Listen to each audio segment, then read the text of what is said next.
My name's Troy. I'm a biologist. This is my older brother, Trent, merely a chemist. And we are the Bourbon Brother Whiskey Nerds. Hey, welcome back, everybody. It's another edition of What You Drinking Wednesday. And we're drinking Wednesday, the Decanter edition of James E. Pepper Bourbon. Pepper Decanter Series. You know, Trent, over there, just this past fall. It really was an enjoyable time. And we had a good time. It's dropped right in the middle of Lexington, Kentucky, and they have revitalized that area. And they've done a really great job. We had a great lunch at the little pizza place, and I think we had some bourbon there, too. It's a really nice little pizza place there. I don't know the name, but we're giving them some free press. I don't even care what the name is. It was good. They have an exceptional whiskey collection there. Oh, yeah. Really recommended. This bourbon got some press. James E. Pepper sort of has changed hands. I don't know the whole history. I don't want to pretend that I do. But now it's sort of come back. And this was the 2024 release, the Decanter Edition Bourbon. Yep. It is good stuff. This is, I don't know if it's a single barrel. It is barrel proof. I think it is batched. So this is coming in at 53.6%. So it's a distilled down or a proof down single barrel if it's a single barrel. I think it is batched, as you mentioned. I'm pretty sure it's batched. It harkens back to the day where James E. Pepper, I think one of his biggest achievements was he was the first to bottle bourbon, right? The first to bottle whiskey. And the decanters were big back in the day. This is not a bottle you throw away if you get some. I think the MSRP is maybe 50, 60 bucks, something in there. Like 60, 65. Yeah. So really nice bourbon. We're drinking this Wednesday. As always, let us know in the comments what you're drinking on this You're Drinking Wednesday. And while you're in those comments, make sure you subscribe. Because I got to tell you, you're watching the videos, but you're not subscribed. Please subscribe. Yeah, it don't want to miss a minute. Nothing. Yep. To subscribe, and it helps us tremendously. Yep. And share, and of course, leave comments with what you're drinking on Wednesday or any day of the week for that matter. We don't care if it's a Friday. What you're drinking Tuesday. Gosh, it smells good. Cherry fruit coming through. It's interesting because there's both a dark fruit and like a citrus note at the same time. An orange maybe. Yeah. This happens to me a lot on bourbon. I get this note here, cinnamon. Yep. Very cinnamony. I'm not sure if that's by design. I mean, again, the rules of bourbon, which at some point we should discuss, these are not cinnamon-containing spirits.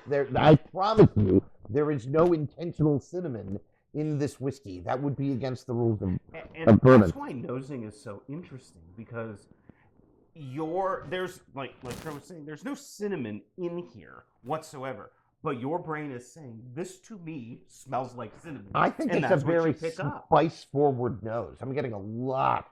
There is baking spice in here. A lot of baking. A hint of clove, like pumpkin pie spice. Almost nutmeggy. Oh my. We have a visitor to the channel. This is Wicket. He's obviously cute, but also bad, and probably needs to go away. Sorry about that. It was inevitable he was going to show up in a video. So we're just going to roll with it, because that's what we do. You know what? We're just going to roll with it. We're nerds. We're moving on. Well, he can't have any of the bourbon. No, he's way too young. Because this is really good.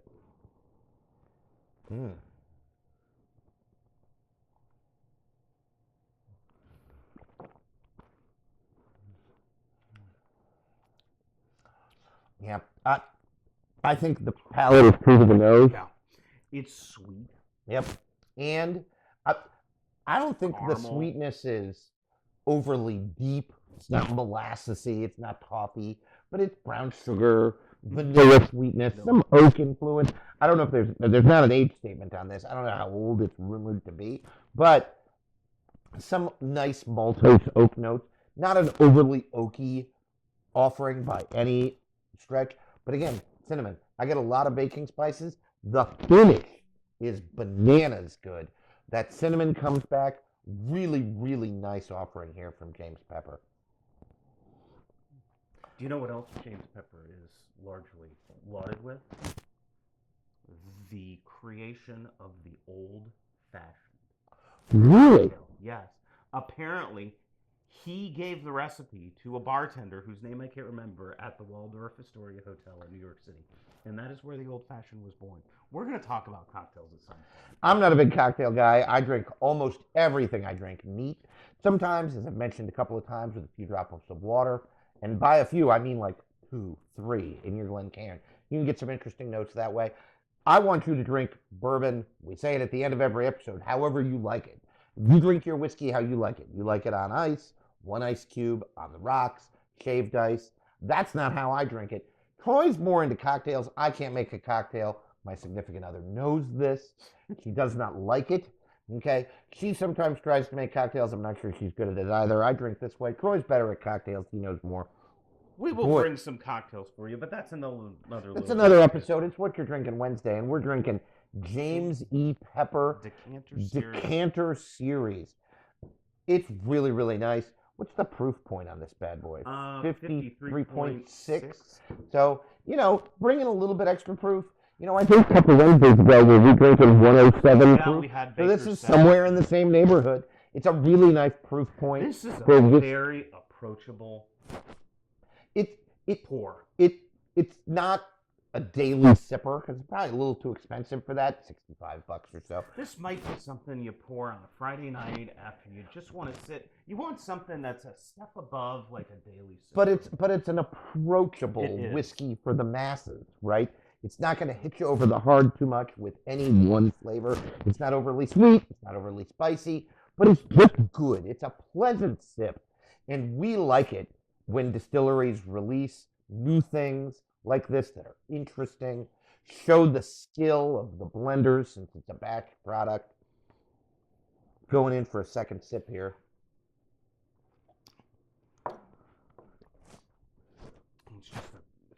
There's just nothing wrong with this at all. Just a really pleasing, approachable pour. You could sit down with a couple ounces of this, try to dissect it more, and you'd probably be able to get some notes. I'm getting a nice little orange zest or something on the finish. I'm getting a little bit more bright fruit than I am dark stewed. I don't think it's a brooding offering. I got an initial hit of cherry on the nose, which I still stand by, but I think the palate reads more citrusy and a little brighter. Oh yeah, and some nice herbal notes. Again, I'm standing by the cinnamon. It's there, folks. It's there. Now, that happens to be an offering that I'm really quite fond of in whiskey. There are offerings in whiskey too much funk. I wouldn't like it, right? Other notes, dill and rye. Not a big fan. Other people are. That's fine. Cinnamon, I'm always there for some cinnamon. Absolutely. Final thoughts on the James E. Pepper Decanter Series? Yeah. It's a buy for me at MSRP, Trent. A buy for you at MSRP? I really want some. This is Troy's bottle. I got to get some. I don't think it's really all that hard to find. We see it pretty regularly. It's not in PA. Right. James E. Pepper is not. That's okay. It's findable outside of PA, and there are plenty of whiskeys like that we have to travel outside of state. If you live in Pennsylvania, whatever state you're closest to, Ohio, if you're in Western PA, or Maryland, or New Jersey, wherever you're going. But I've seen it in effectively all of those places, right? Because we travel with some frequency to those states, and not necessarily just to buy bourbon, although sometimes. But when we're in another state, we go and explore. Yeah, you're a whiskey nerd when you're in another state and you're looking on the way for stuff that is easy on, easy off of the highway you're on, so that you can stop there and talk the rest of the party you're traveling with into it, right? It usually doesn't take much arm twisting. Yeah, no, usually it's pretty good. But in any case, folks, hey, thanks as always for joining us. Really appreciate it. Go get yourself some James E. Pepper Decanter Series bourbon. Really nice bottle. Really nice offering. Big fan. As always, we want you to drink what you like. And like what you drink. Thanks as always, guys. Bye all. See you next